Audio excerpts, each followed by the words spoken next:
warra salgan iluu dubbadhu yoo jettan dubbachuun na haare seenaa akka galaanaa amma irraa xiqqeessee munnaaf tahaare isin obsa qabdu amma nafitutti yeroon na kahaare qilxuun eessaan jigdii eessarraa qirixeen eessarratti muraa iluu biyya caalii warra seenaan dilbii eessarraa jalqabeen eessatti hin xumura amale egaa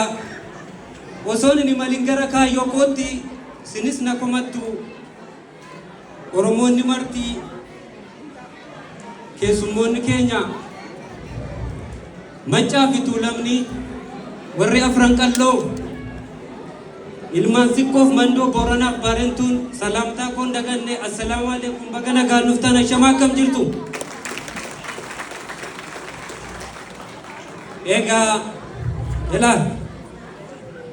oromiyaa balloo handhuura oromiyaa finfinnee kaatanii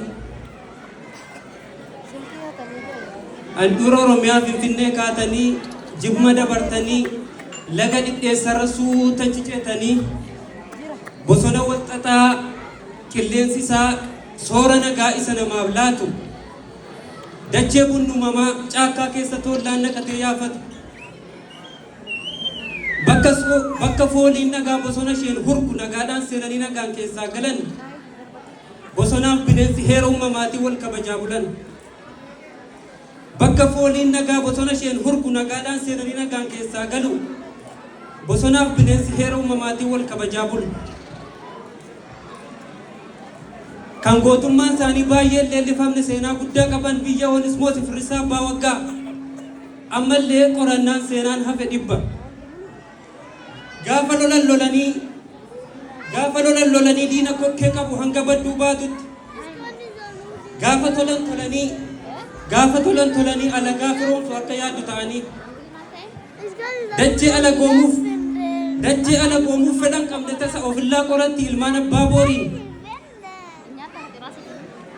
diinni alaaf keessaa kan dafee harka kennatu diinni saatuun qoorin gaafa lola saambee lola xaaliyaanii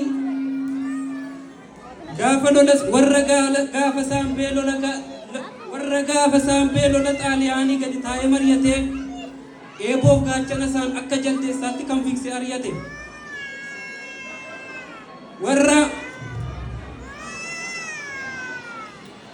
warra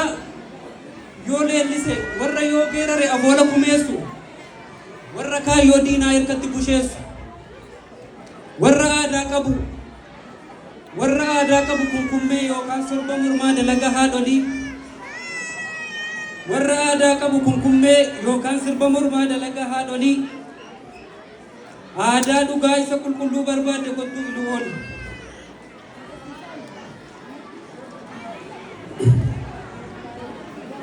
egaa asii gadi yoo qotan jedhe dhakaa cilee warqeen keessa jiru biyya kananiiti qabeenya oromiyaa kan baay'een himamne bakki kuutee jiru biyya abbaa gammachiis biyyuma caaliiti Amile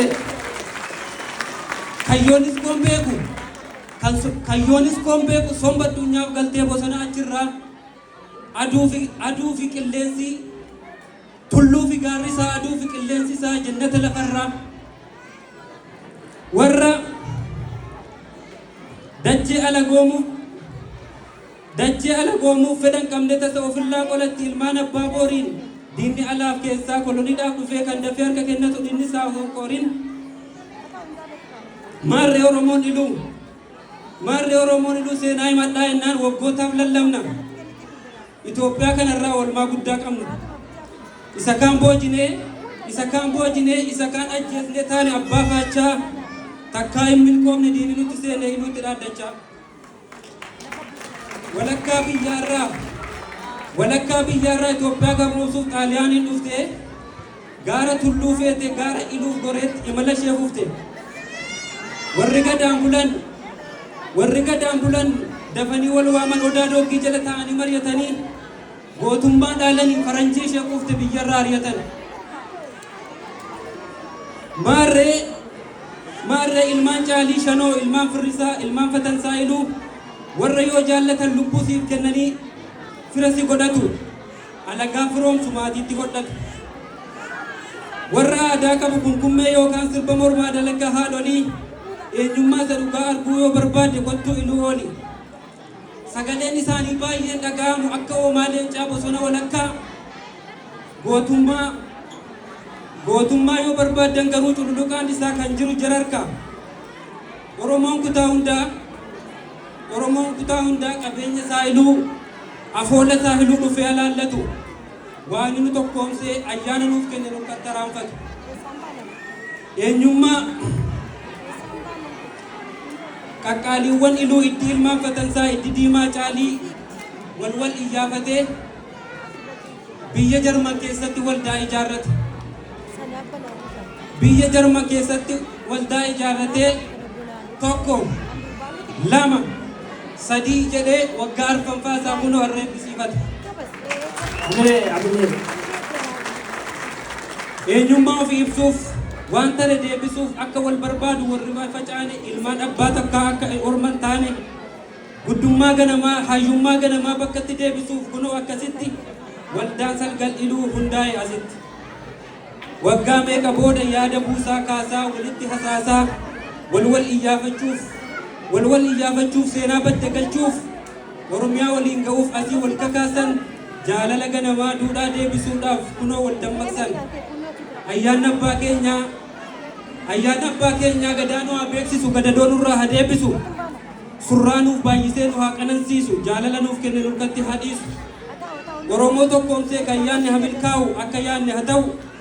Cinas haa dhaabbannu walis haa iyyaafannu akkuma qomootu. Waldaan kun kan keenya akkuma Oromootu. Oromummaa keessa warri isin mararee nuti isin waamnaan dhuftanii kanasitti wal garre. Lappeerraa galata kabajamaa jenna Oromummaa duruu akkasitti beenna. Ayyaanni abbaa keenyaa haa jedhu tokkoomaa hedduu isin jaallannaa guddaa galatoomaa. Amilee!